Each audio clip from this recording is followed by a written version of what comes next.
Cool. individually. So I'm trying to set them up, so I'm using that room downstairs that nobody's using. Okay, you didn't happen to borrow the stool that was in here, did you? No. It just disappeared. The stool. Over the last, I don't know, 6 or 8 weeks, various things have disappeared and then reappeared. One of the mics that we used to use for the bells, the mic and the mic stand disappeared. 4 weeks later, it reappeared. So he's borrowing it or something. This little black table disappeared. I bought a new one, then it reappeared.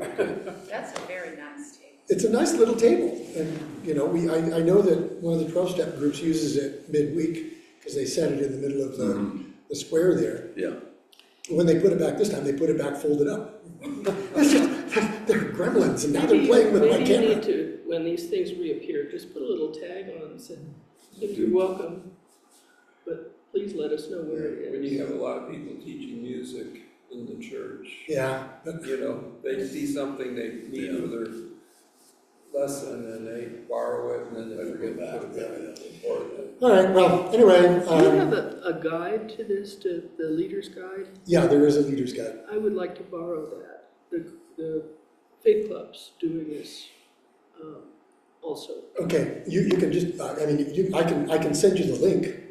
You want that? That'd be good. Okay, yeah, because I downloaded it, and then I've got it in a file. I can just send you the link.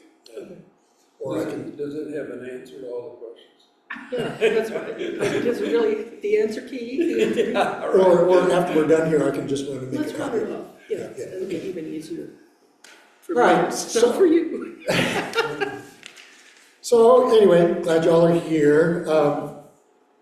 As we've been nattering on, let's just go into a bit of silence here and collect ourselves before we go much further.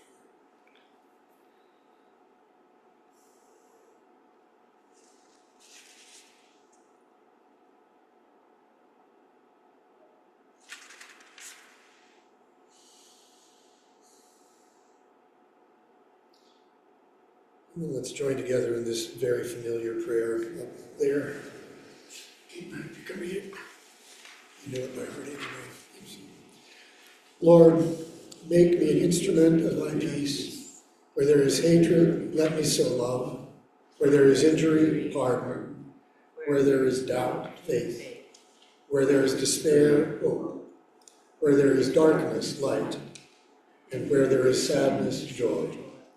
O divine Master, grant that I may not so much seek to be consoled as to console, to be understood as to understand, to be loved as to love.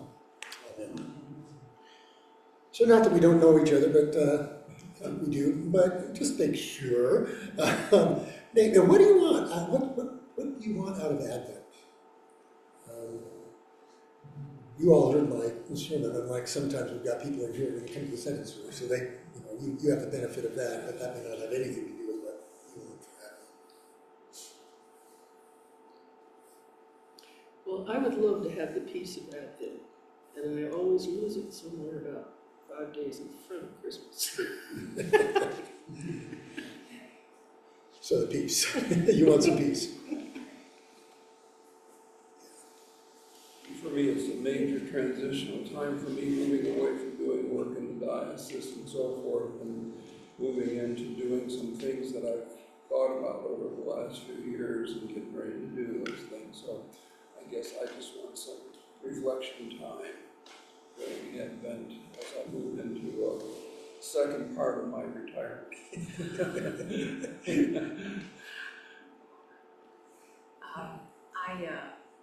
I read or listened to part of the Compass thing on starting that thinking of generosity from creation and thinking about what you said in the sermon. I think just being more centered on creation and the gifts of creation rather than like the gifts at the store or what else I could buy to whatever reason. So that's what I'm thinking. Pardon?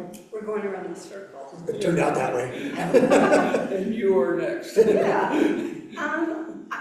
Probably if you asked me this question last year, I said the same thing. I always, Lent, or Advent and Lent always are for me an excuse to make myself slow down and be intentional about something, or, just in general. Improve my spiritual life, and then it lasts until like the next time I do that. Re-up it, because I need all the help I can to be more disciplined. But again, doing the Healing Willen setting this morning, just that makes Advent for me too. It just brought all that together. So I'm actually so excited. I know, music. Just fair warning, when we shift to Christmas and Epiphany, we'll be doing the Gloria. Yeah. So you get Healy Willen until Lent. Right. I'm going to enjoy it as much as I can. Well, I don't have any Advent objectives. Never really thought about it. But as far as the Christmas season, I guess, yeah, we try to use it to reconnect.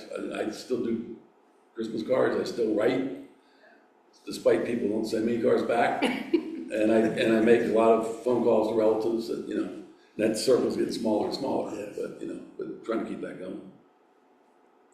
Yeah. Yeah, I think every so often I have, you think about Advent and Lent, and I think about all of the various New Year's. I was talking to a Jewish friend of mine. I said, how many New Years are there in Judaism? Because there's the New Year of the trees, and there's Rosh Hashanah, and then there are all of these. If you read through the Torah, there are like five different New Years. And I was thinking, well, what are my New Years? Advent 1, January 1, my birthday. I've got about 4 or 5 of them. And so they provide sort of touchstones. And so I don't necessarily do resolutions on January 1, but there are some things that today is the first day I've got to pay attention to again. And so trying to be intentional through these next 24 days and beyond, I hope, to say, well, these are some things that I really am not going to let time crowd out. Any other thoughts? I just remember Advent, again, it's always been a season that I've appreciated, but I started really appreciating it more when I was pregnant, and Zach was born in January. And so it was like that wait, so much of it, I could so relate to the waiting and the anticipation. And so that just kind of, I've been able to carry that now for 32 years on top of. 32 years pregnant. No. Yes, and I'm really I've written a weekly letter for about 25 years of what's going on in my life that I send out to family and friends. And interesting enough, in the last year, 2 of the people have now writing a weekly letter back to Bevan. And it's kind of a way of just staying in communications. And it also gives me an opportunity to kind of reflect on what I did last week and where I'm going. So that's, and I'll continue that. I just enjoy doing it. I don't remember what I did last week. I do a daily journal because I won't remember. You got to remember, I'm an engineer. Yeah, I do. I have a calendar. Here's what I'm going to do this week, and when I get to next week, here's what I'm going to do. That's the engineer thing. But Rob's an engineer, and he doesn't know. He doesn't remember. I'm kidding. All right. Well, thank you all. May this Advent bring to you what you're looking for, and perhaps maybe these conversations will be aiding in that. So, typical guidelines for listening. I like there is a facilitator's guide, and of course I looked at what we did last. They've changed some of these, and I like some of these better. And so I'm going to invite us to just sort of go around and read a bullet point and bullet point until we get to the end. So somebody start. Take a moment to be fully present and to rest in God's presence. We want to actually do that or continue just? You want me to? Yeah, do it now? okay. Okay. Listen with the ears of your spiritual heart. Value silence and the pauses between speakers. This helps us hear what has been said as well as what has not been said. Listen for the Spirit's movement within yourself and others. Letting go of any impulse to fly, to fix or challenge. Kind of blurry. Yeah, it's right in the middle between what I can read better with my Yeah, glasses that's and. Yeah, I was going to walk up there. Oh, that's, good. yeah, Is it? that's Yeah. better. Okay. Speak only for yourself using I, rather than you, we, or everyone. Statements to express your own thoughts, feelings, and experiences. If you've spoken, wait for others to have an opportunity before speaking again. Maintain confidentiality. What's shared in the dialogue group stays in the group. I think that was the type. Yeah. Spell checkers aren't going to find those because they're real words, right? All right. So here, everybody's heard this, and we'll read it in another version as well. But does somebody want to go ahead and read that gospel reading that we've already heard?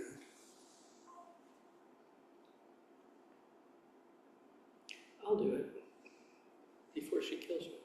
No, go for it. I'll get to read it, I'll know it by heart. But nobody knows when the day or hour will come, not the heavenly angels and not the Son. Only the Father knows. As it was in the time of Noah, so it will be at the coming of the human woman. In those days before the flood, people were eating and drinking and marrying and giving in marriage until the day Noah entered the ark. They didn't know what was happening until the flood came and swept them all away. The coming of the human one will be like that. At that time, there will be 2 men in the field. One will be taken and the other left. 2 women will be grinding in the mill. One will be taken and the other left. Therefore, stay alert. You don't know what day the Lord is coming. But you understand that if the head of the house knew at what time the thief would come in, he would keep alert and wouldn't allow the thief to break into his house. Therefore, you should also be prepared, because the human one will come at a time you don't know. Let's read this version.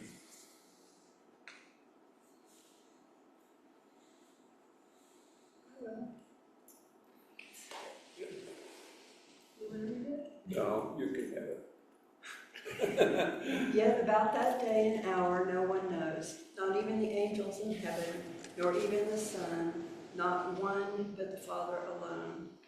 As it was in the days of Noah, so will it be when the Son of Man comes. In the days before the flood, they ate and drank and married until the day that Noah went into the ark, and they knew nothing until the flood came and swept them all away. That is how it will be when the Son of Man comes. Then there will be 2 men in the field, one will be taken, the other left. 2 women grinding at the mill, one will be taken, the other left. Keep awake then, for you do not know on what day your Lord will come. Remember, if the householder had known at what time of night the burglar was coming, he would have stayed awake and not let his house be broken into.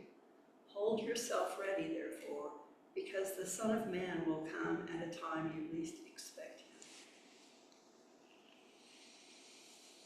So is our classic sort of African Bible study question. Is there a word or phrase in either one of these, or a difference between the two, that struck you, and then, or you can reflect on where does this intersect with the topic of generosity? I was gonna ask you that question. It's not in the facilitator's note. Okay.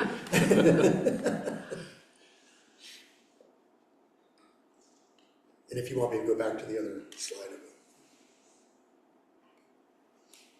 Could you go back to the other slide? I guess what really struck me in both the readings was this translation where it talks about the human one. I don't think I've ever heard that before, so that just really struck me. Okay, so just the phrase in Greek is technically the Son of Man. And there are references in the prophets, Daniel and Ezekiel, to the Son of Man. And there's a scholarly argument as to whether that's a messianic title or whether it's a self-referential thing. Rather than Jesus saying me or I, he would put it into the third person and say the Son of Man. So there's a scholarly argument about that.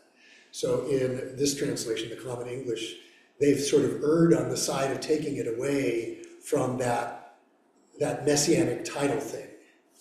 It's the one, I will say, it is the one piece of this translation I don't like. I find it a little bit clumsy, partly because everybody expects Son of Man, and human one just sounds a little odd. But technically it's true, the Son of Man, Yes. the offspring of a human is a human one, right? So, anyway, I'm glad you raised that. Don't get to explain it all that often.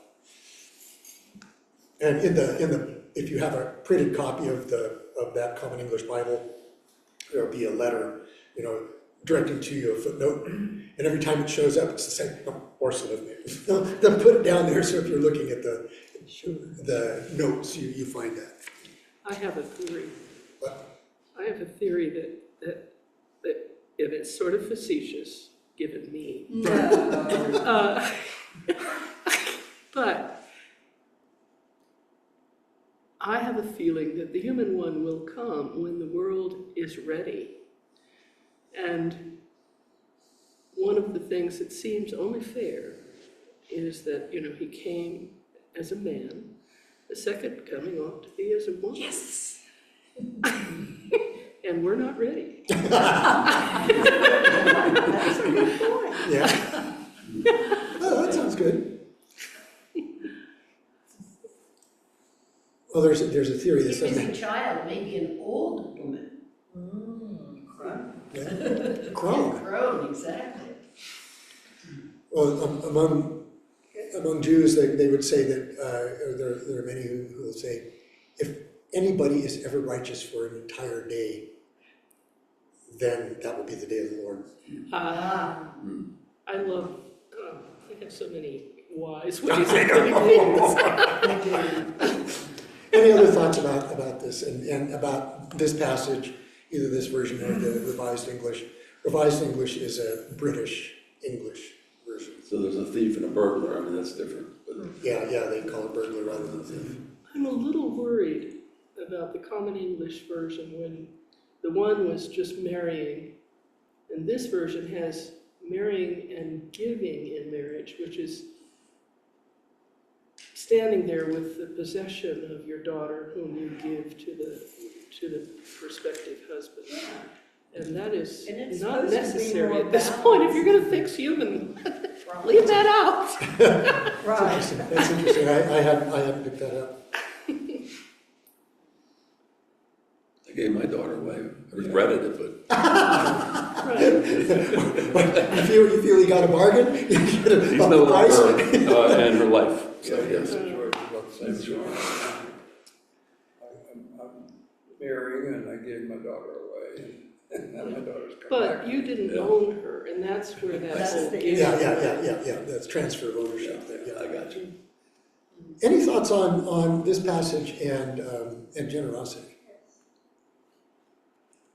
So thinking about your sermon this morning and the thief thing and what things steal our time. Oh, is this a spoiler? Steal our time. Perhaps it's a little bit convoluted, but being mindful and not letting those things steal our time, but using that time to reflect and perhaps become more generous in general, or choose a way, or whatever. I had two thoughts. One, from what you were saying.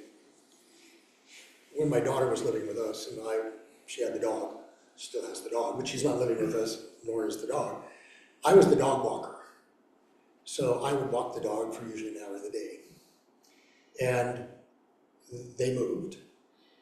And other stuff has just eaten up that time. It's just, and that was nice, reflective time. I don't listen to stuff when I'm out walking the dog.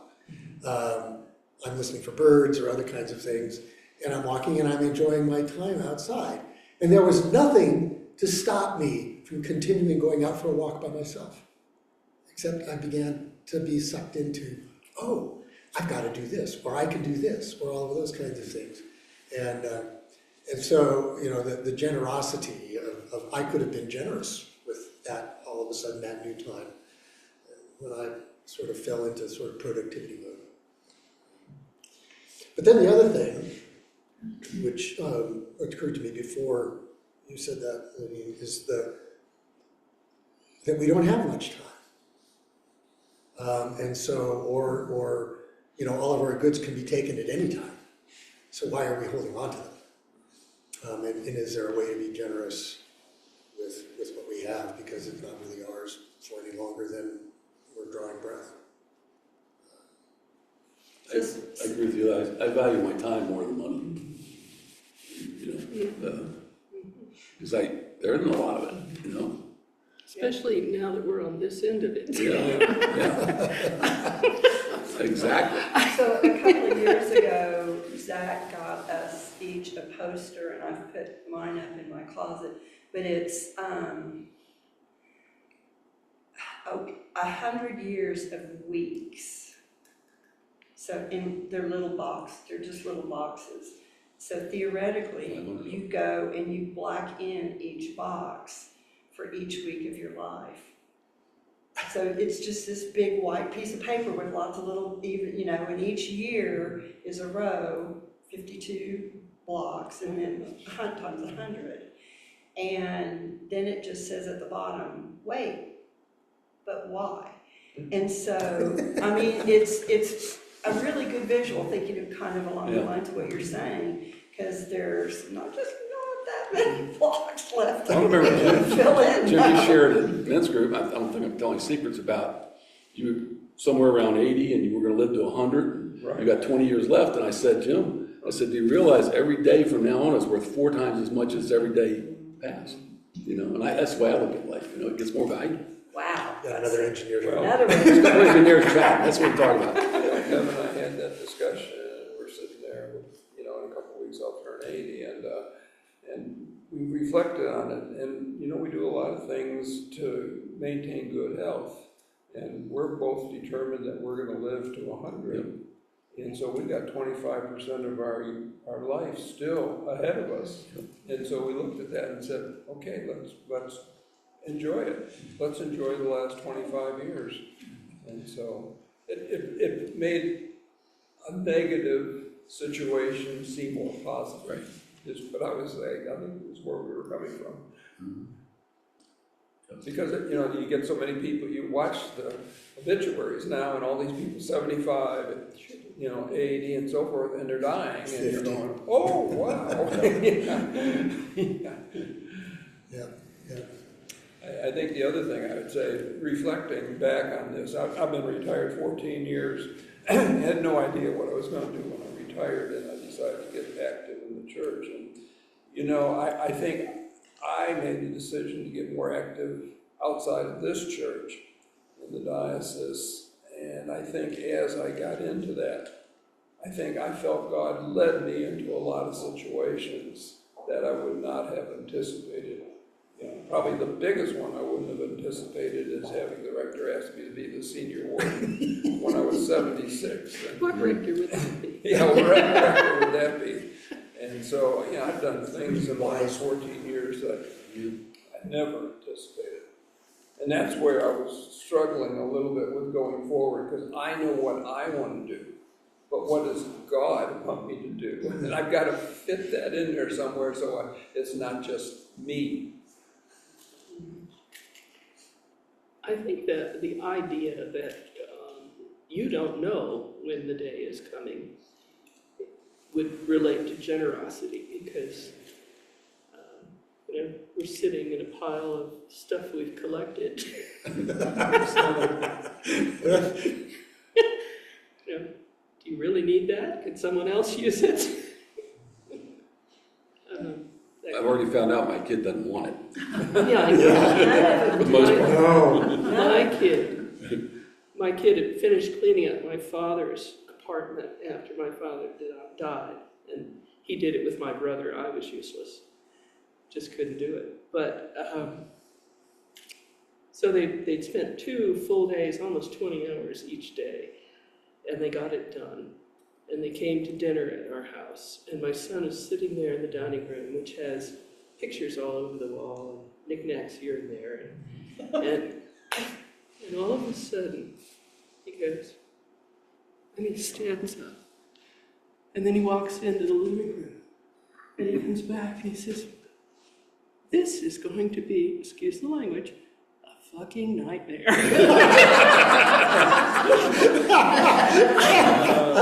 His county roll-off dumpster is gonna Is that a wake-up call? We have A hammer just over have a the ton head. of stuff. Yeah. You know, I've got my dad's old dresser, and it's a double size, so there are 3 big drawers up top, and then another set of 3 big drawers, and there's a folding thing that covers over the top 3 drawers, and those are all my T-shirts that I've acquired because I've done so many bike rides, you know, and all of those kinds of things, and I don't want to get rid of. Because, you know, when I'm looking for one that I want to wear, I'll say, oh, I remember that ride, you know, and all those things. But I don't need them. I mean, even if I wore one a week, you know, one day, once a week, I would not go through all of those T-shirts in a year, you know. So is it an act of generosity to give somebody a T-shirt for a bike ride that they didn't do? Well, if they need a T-shirt, yeah. I guess so. Absolutely. Yeah. So, Well, I think, you know, you're talking about we don't have much time. Yeah, that's true, and yet we have enough. It's how do we use it? You know, I'm just stupid busy, that's just all there's to it. And my constant prayer is, God, order my time. Because that's the only way I keep all the balls up in the air, or most of the balls up in the air. But we have enough time. It's what do we do with that time? yeah. And how does generosity fit into that? Because we can fall into the trap of hoarding our time as much as our T-shirts. So the theme for this coming week, you know, when you get the materials and look through it, is grounding our generosity in God's generosity. So what does that bring to mind for you? What I'm constantly amazed by is when we look out, the sheer abundance, like when you plant something and the seeds that come from a given plant, there are just so many of them. And even things that I don't care for, like, is it Japanese beetles that eat? I mean, there's just so many of them. And the leaves on the trees, there's just so many of them. That's what I think when I think of God's generosity. How does, you're welcome to leave it right there. I'm just wondering, how does that relate to your own generosity? How is your generosity grounded in that? It's hard. It's very hard. My generosity is this church is my family. And when I see new people come through the door, I want to do everything in my power to make them become part of our family. And I think that's generosity.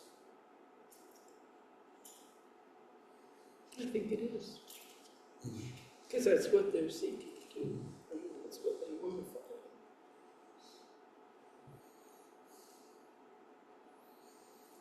You all remember the Lonesome Fire, the one that was up that came up over and into Rocky Mountain National Park, started burning its way down towards Moraine Park. A couple of years ago, I went up to fish the Big Thompson.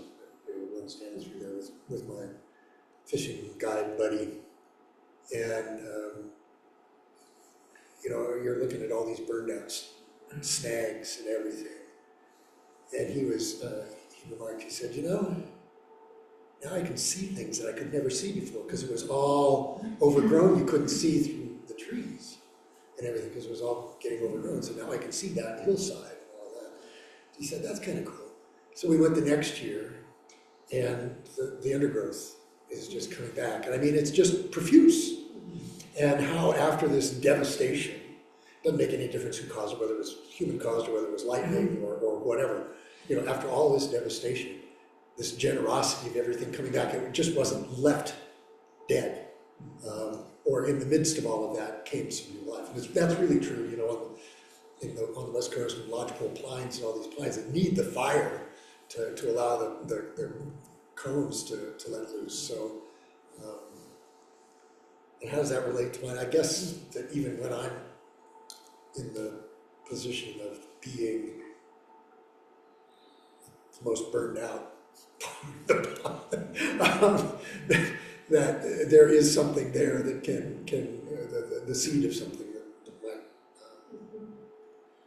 blossom. You talk about fire, I remember the days when the fire was up in Superior, and I mean, I could stand out on my front porch and see the fire all over the hillside, and you're just wondering, will this ever return to what it was? And I think through a lot of generosity, we're beginning to see that whole area regrow. But does it return to what it was? Probably not. What it will be. Return Or to become something new. something completely new? Yeah.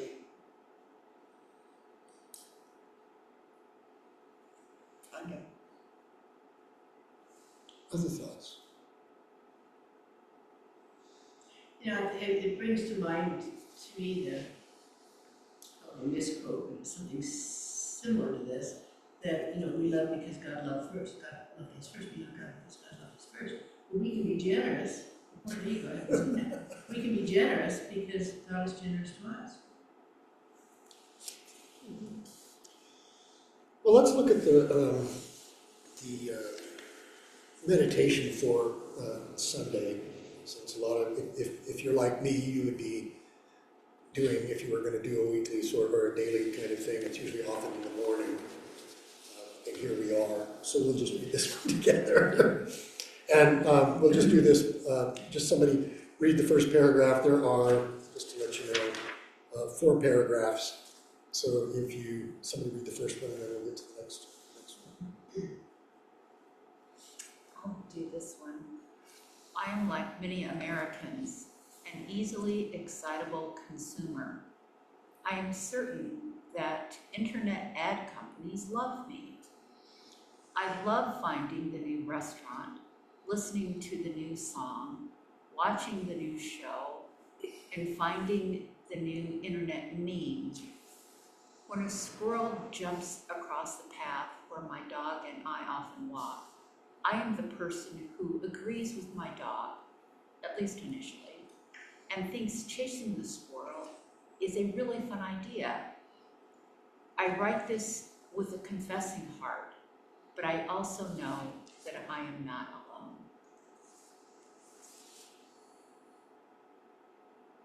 In a world that is filled more and more every day with tempting distractions, like cell phones, tech gifts, and pop-up advertisements everywhere, it is easy to fall into the trap of trying to consume the newest trend.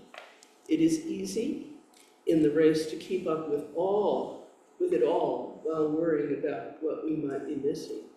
To spend the day jumping from new excitement to new excitement, from new worry to new worry. In the reading we just heard, we are told to be on guard so that your hearts are not weighed down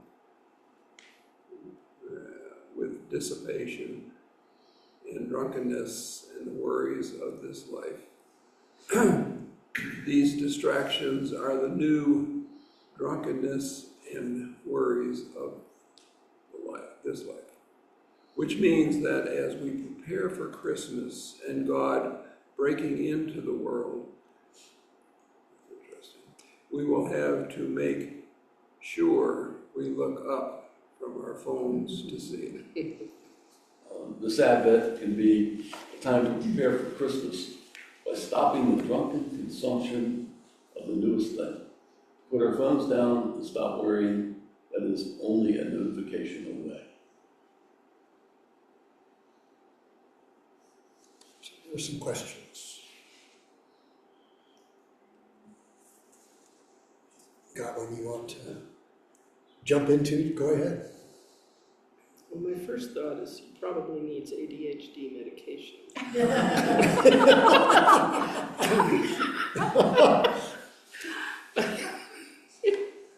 that sounded like aimed at the new generation that, that's always into their cell phones and so forth. Thing that struck me, Bev and I have Sirius on our car radio. We love to listen to the 60s songs. And I think only because, we both grew up in the 60s and it kind of takes us back to that time.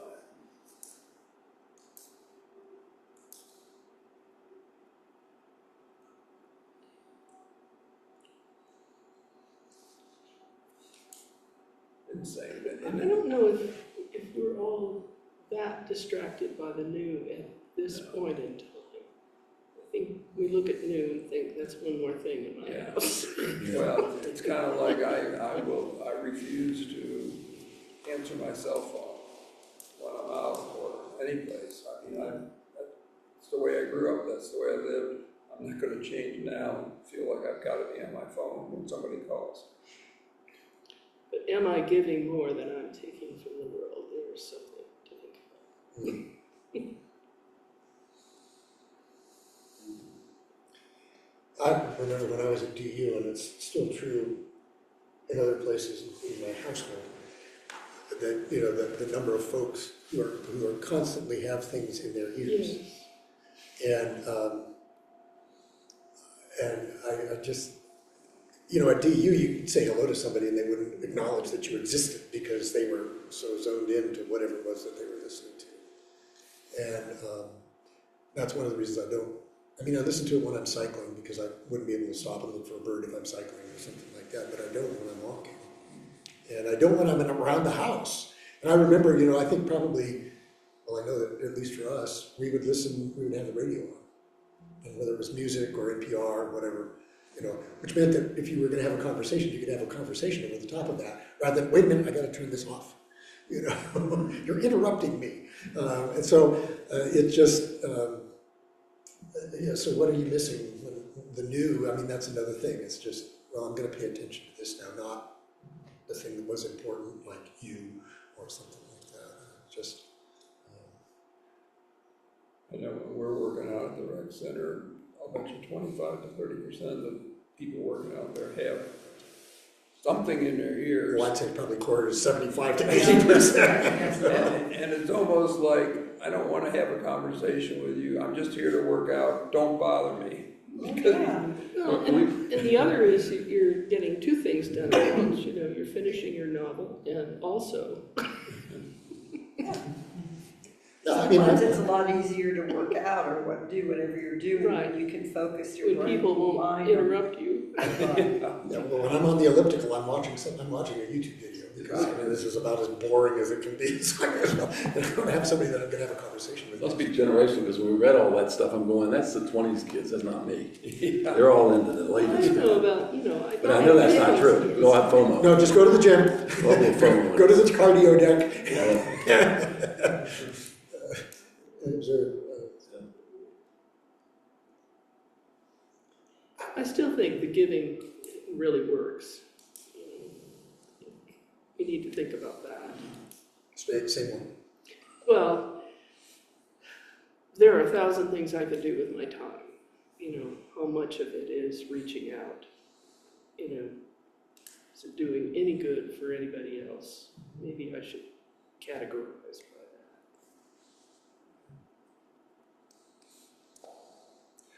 We have some really good neighbors, albeit all different.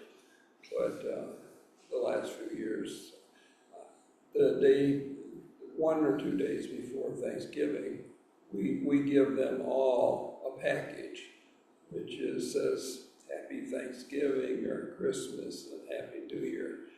And it's just interesting seeing the reaction out of all the people. I did it this year, and 2 of the people said, "Oh, your gift's right here." You know, I hand them a gift. "Oh, here's your gift." So, but it is trying to say that my neighbors, the 10 around me, are important, and that's I think that's part of gratitude for what they do. It's not the same neighborhood as I remember as a kid, but we try. I enjoy putting a box of Whitman chocolate on the top of the garbage can with a big bow. Yeah. And watching them, you know, just the sheer shock of it. I was surprised this year that when the garbage man came by, we have 2 garbage men because, you know, recycle plus regular. And the recycle guy had another guy walking with him, and he was handing out cards telling us who our garbage person was and so forth. So I With a found, return envelope. Yes. That's yeah, I understand that, but I found that interesting. We always give them something anyways, and I'm known as the peanut brittle man because we give a lot of peanut brittle out at Christmas, but I'm not going to give them money probably, but I'm happy to give them a gift that they can use and enjoy. Yeah, I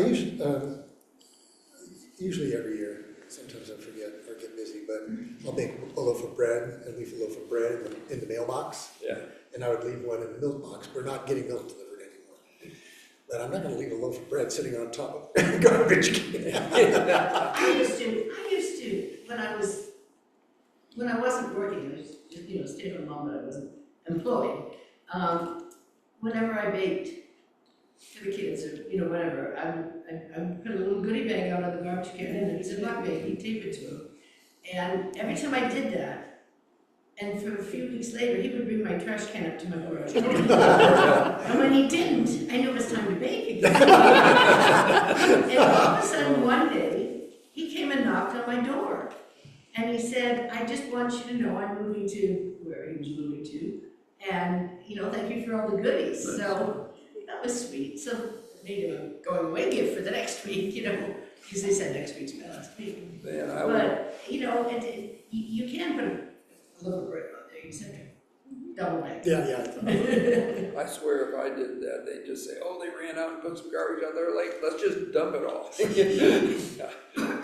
Big bow is the trick. Big bows are the trick. So how can we be on guard against all the ways the insatiable quest for the new sneaks up on us?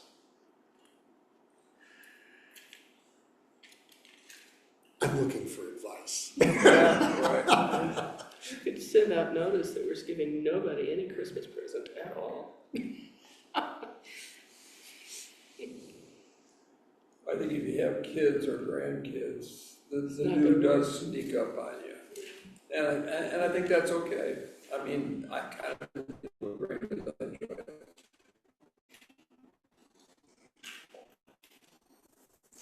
guess for me, it really would have to be turning off, which I don't do very often. Completely turn off for a period of time, an hour. The current political situation has been a gift in that way for me because I don't want to watch TV, my, Hallmark Channel. I don't turn the news on. I don't turn channels on that have a lot of, ads because I'm not. Football. Yeah, I'm not into watching all that stuff, but I haven't really, I guess I'm not wired to want the newest and biggest and greatest of anything really. If it works, it's good enough. I have lots of clothes. I like lots of clothes. I buy them at Goodwill and such, and I figure, okay, I've got lots of clothes, and they can take the whole lot of them back to Goodwill and say, thanks for lending them to us, I've never been a person interested in tags and labels, and I laugh. My son, when he was little, I got him a shirt from, a thrift store. I don't know even what the brand is, Izod or something, the one with the alligator. Yeah, that's a, Well, he liked the alligator. So I cut that little alligator off that shirt and I sewed it on to about 6 subsequent shirts. And he didn't care that it was an Izod. I mean, we didn't know it was an Izod, but he liked the alligator. So he had an alligator shirt sewed on, whatever, So I've never been a label kind of person. The newest, the biggest, greatest is not something that's ever appealed to me. I like stuff, but not because it's somebody else has it and I don't have a fear of missing out.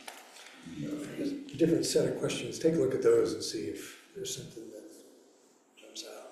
We're about up to time here. So.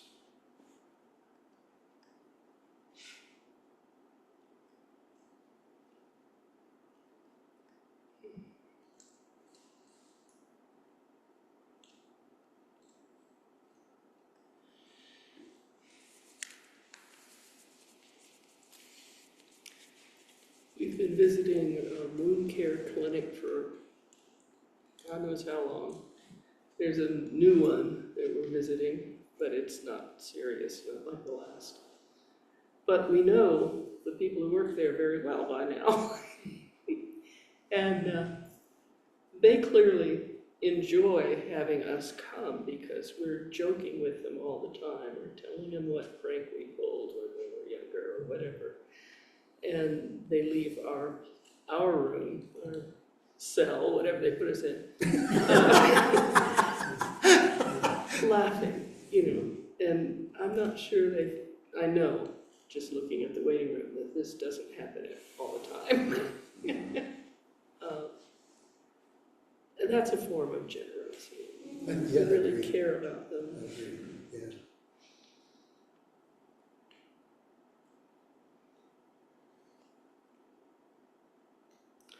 We have my brother-in-law very seriously ill and probably dying of what he has. And so we called him. And we're probably going to visit in January. It's not too late.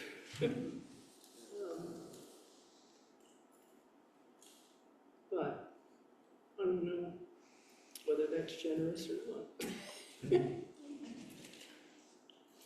I was trying to get my wife to call her brother this morning because today's his birthday. And she says, I think I'll send him an email. And she said, we have 8 years apart, and so we really don't have that many things to say to each other, but I'm thinking about, man, get on the phone and talk to him, Because you're an only child, right? I'm an only Yeah, child, and that's so all. maybe I appreciate that more, not having a brother or sister. But, Yeah, Susan's got 3 siblings, and I'm the end of the line in my family. I mean, there are no more Browers, yeah. blood Browers. I mean, my son, bears the name, but not blood. And, you know, my sister's gone, and my oldest nephew is gone, and, you know, it's very strange, and I don't have any Brower cousins with that last name anymore. You know, so it's kind of odd, so, you know, I look at Susan and her Sims, whether she gets along with them or not. At least you got somebody to fight with. You know, so. But I was thinking, you know, your comment about all my t-shirts, I suppose I could go through and cull all of these t-shirts from the bike ride through Greenwood Village in 1999 or whatever. Well, it wasn't that long ago, it was 2008. You know, I probably don't need that one, you know. Or at least at the top of the pile, you put a little note and say, dear daughter, dear son, you don't need any of these, please donate them to Goodwill. Yeah, I could do You that. know, like, at least give them instructions so they don't have to feel guilty about it. That's an idea. And my mom didn't do that. When I was a junior in college, I went back and visited my math teacher in high school because she taught me, we did calculus in our senior year in high school, and I was at best the middle of the class. And she was very patient and worked with me, and I just wanted her to see that, you know, that her help made a difference in me going to college. And unfortunately, she died before I graduated, but you could see in her eyes she really appreciated one of her students coming back and saying thank you.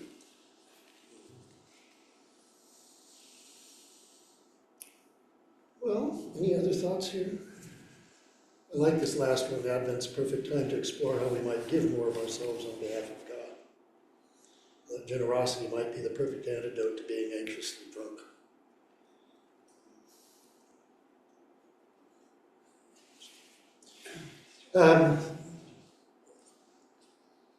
I was reading the last sentence there.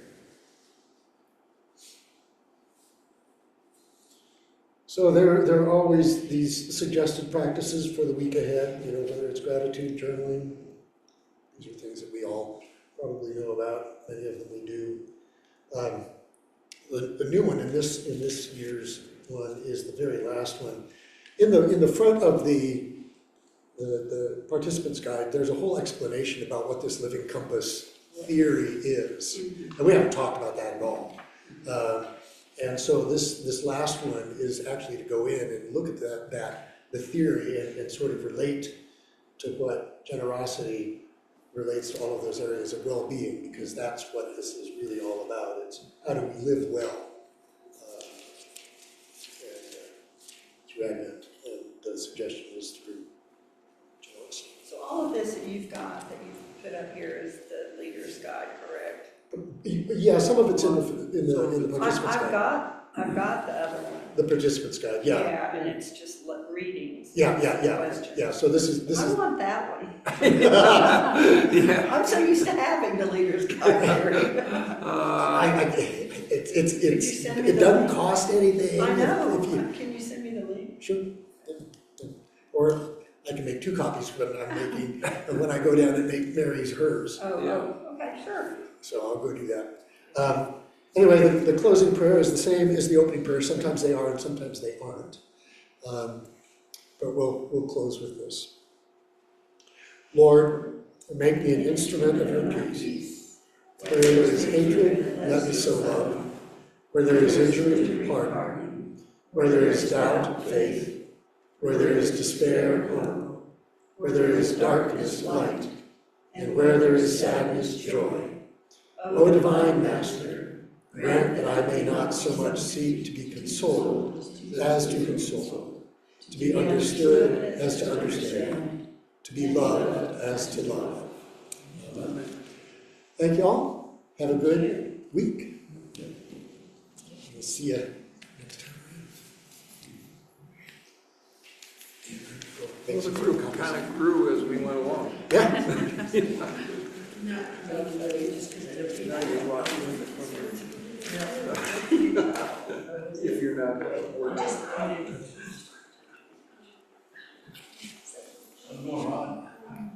Good.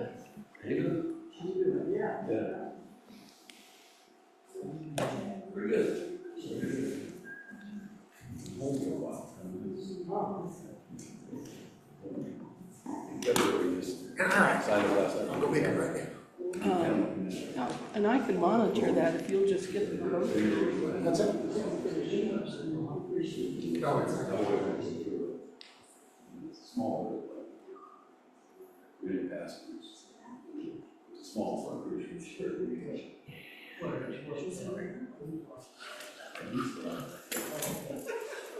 I actually laughed when I read it.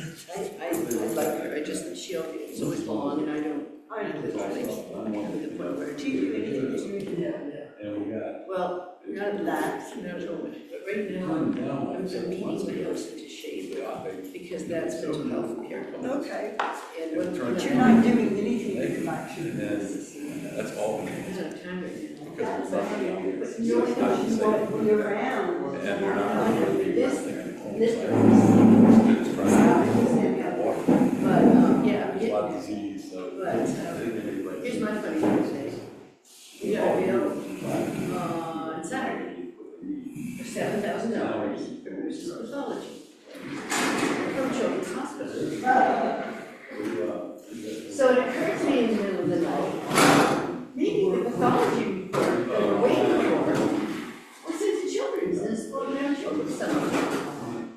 So Monday, I get from Children's and say, he's 71, are you sure this is the right thing? I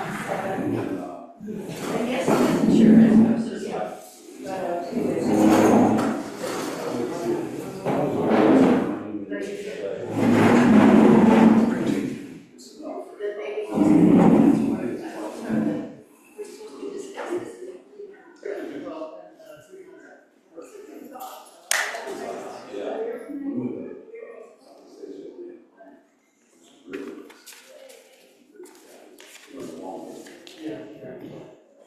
You got, kind of got to know everybody, so. Yes. This will be good. I don't know if I'm ready for, I've been on a couple cruises.